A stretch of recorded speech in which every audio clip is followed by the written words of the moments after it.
Okay, so we're recording in horizontal mode for YouTube. It's a little bit more of a long form video because we're going to go over the top 10 books that I've read this particular year, 2025. I've read a lot, and there were some absolute bangers. So let's just get right into it. The funniest book that I've read all year, White Noise by Don DeLillo. This book is just a play on many aspects of modern life. Written in 1985, it's still incredibly relevant to this day. The absurdity of conversations, the absurdity of various life situations.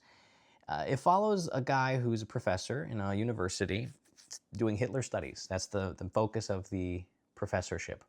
And his life is fairly normal, but not so normal. His wife has a pill addiction.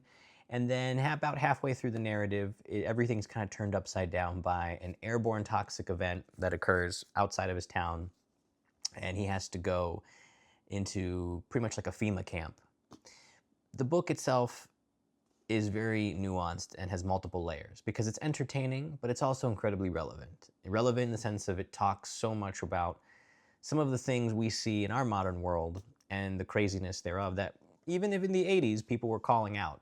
Television, consumerism, commercials will play and will echo in our main character's mind, highlighting how obsessed about some of these aspects of our culture we're in.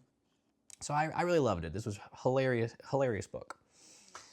Next up, hot take, but American Gods by Neil Gaiman.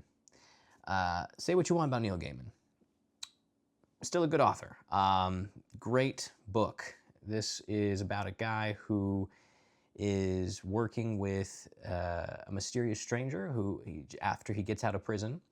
And it turns out the mysterious stranger is none other than Odin, the Norse god. And the machinations of Odin are such that he is assembling a force of gods that are all sustained by the belief of people's ancestral heritage and tradition residing in the United States. So we have these beings from ancient Egypt, the Mayan fertility cults, Haiti, the Middle East, and Odin is working with the main character, Shadow, that's the guy's name, to assemble everyone for an apocalyptic battle against the modern era entities of belief. So I really thought this was a great, well done book.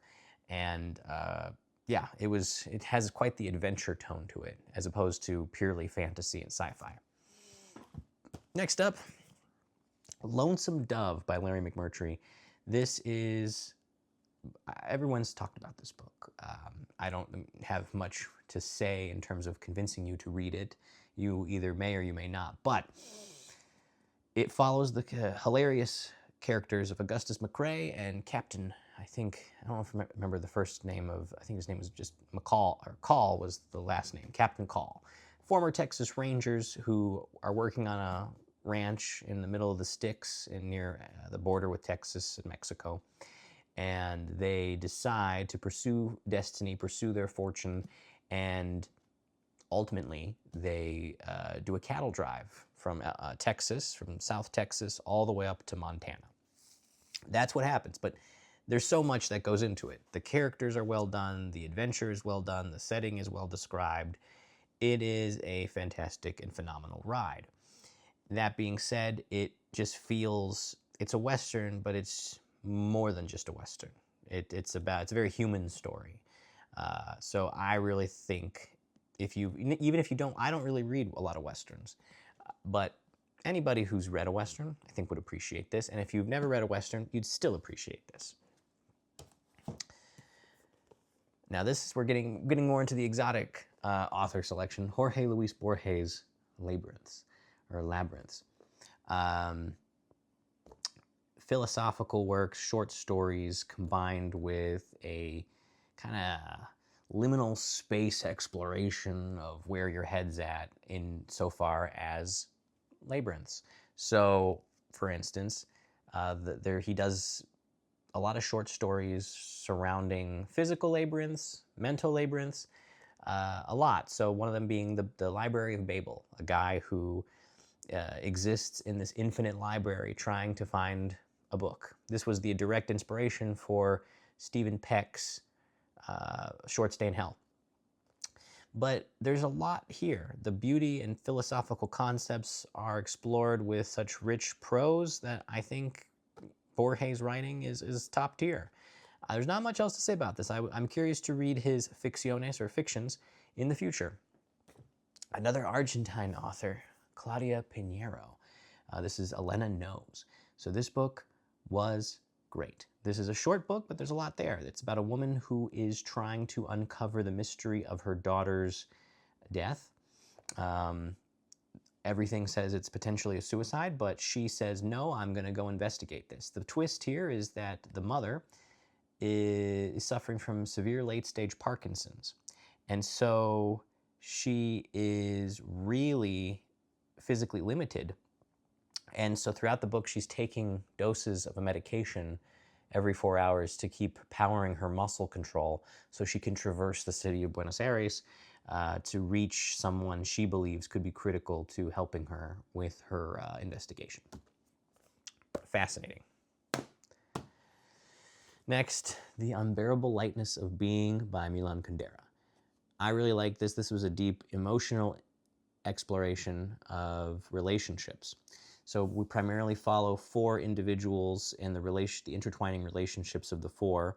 The 2 main ones being between a guy and a girl who's married. And it takes place in former Czechoslovakia, Czech Republic now. And truly, it's hard to describe, right? Because it's just an encapsulation of a relationship that existed about these characters, but it's richly written. It explores philosophical concepts of in a romantic relationship, such as the semantic river, which is kind of like your inside jokes, your things that establish the foundation of your relationship. These are all part of the semantic river that you create with either your romantic partner or your friend or anybody. So there's a lot here. There's a lot here, and I really think if you're exploring European literature, modern day stuff, definitely give this a go. For something somewhat experimental, but really good, Daniel Keyes' Flowers for Algernon. Wildly good. This is about a guy who gets a brain surgery, and he is mentally retarded, but he gets a brain surgery, and then his intelligence begins to improve. And so the book will start, it's in the epistolary style. It's this guy, Charlie, who's keeping a diary, and it starts off with him experiencing very limited intelligence. But then he will slowly, over time, begin to, in his diary entries, express his thoughts more cohesively and comprehensively and with better grammar. So it's like he's got this elementary school education, even though I think he's supposed to be in his 30s or late 20s. And then his intelligence will rise. So there'll be spelling errors in the original diaries entries, and then it'll get better to maybe middle school level, and then high school level, and then post-collegiate graduate school study level with the grammar. And what this book is it's really like an exploration of identity. What makes you, you? Who is the core of who you are? Is it determined by your intelligence? Is it determined by your intellectual capacity, or is there something deeper? And what happens when you expand that or contract that? So wildly good, wildly good. Now we have the final Argentine on the list, Ernesto Sabato's The Tunnel. This book is a psychological thriller exploration into a lot of things, but it primarily is about a guy who is writing his murder confession. He is talking about the death or the killing of his former lover and his obsession. So a lot of the book's theme is about romantic obsession. And he's writing from his jail cell in Buenos Aires about everything that led up to this rather toxic relationship. But it's really good. It's a really well-written book. And Sabato, it's a shame that Sabato's work has not been fully translated for all the other titles he has, but very well done. The final 2 are my absolute favorite. This one was on my list at the top for most of the year, and that was Blood Meridian by Cormac McCarthy. So much has been said about this book. This book's praises have been exclaimed all over. What I can say about it is the words mythopoetics or mythopoeticism is the most apropos term. The book is about this. So we had Lonesome Dove, which is more of an adventure book. This one is this deep psychological dive into the darker aspects of the West. And it surrounds primarily these scalp hunters slash mercenaries who are hired by a local Mexican governor to hunt down the Apaches who had previously been hunting down the Mexicans. And then the scalp hunters abuse their privileges and proceed to just hunt down any Indian tribe that they come across because they're getting paid by the scalp. They all have black hair, whatever. So their services, though, are quickly used and abused and causes a lot of problems. That is the gist of it, but there's so much more in terms of the richness of the language used, the descriptions, everything. So I really think if you like that, the Western type stuff, you might like this. Now, I realize my light's not on. There we go. A little bit more lighting. So finally, Don Quixote. I've opined about this book on other videos. I could talk about this book for hours, the significance of this book, the fact that this book for me found its way into my life at the right time of life. But I will say, just to cap it all off, this book was the best that I read this year. It's probably one of my favorites I've ever read. It is has many meanings.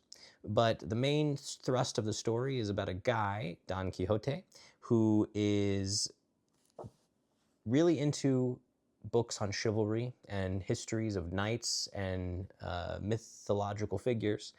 And then after reading so much of that material, he basically deludes himself into believing fully that he is a knight, and then proceeds to go on these hilarious comic adventures, misadventures, that often backfire. But so there's the funny aspect of the book, but then there's the kind of really meaningful aspect of the book, which is fake it till you make it, destiny, pursuing destiny, the ruthless pursuit of destiny, the absolute confidence that someone has to face the world and who they put themselves out there to be, and the fact that ultimately, if you do put yourself out into the universe responds in sometimes unexpected ways, but it responds. And so there's a lot to be inspired by in by Don Quixote. And it's very meta because it's a 2-volume, I mean, this is all 2 volumes, but it was released over 2 volumes.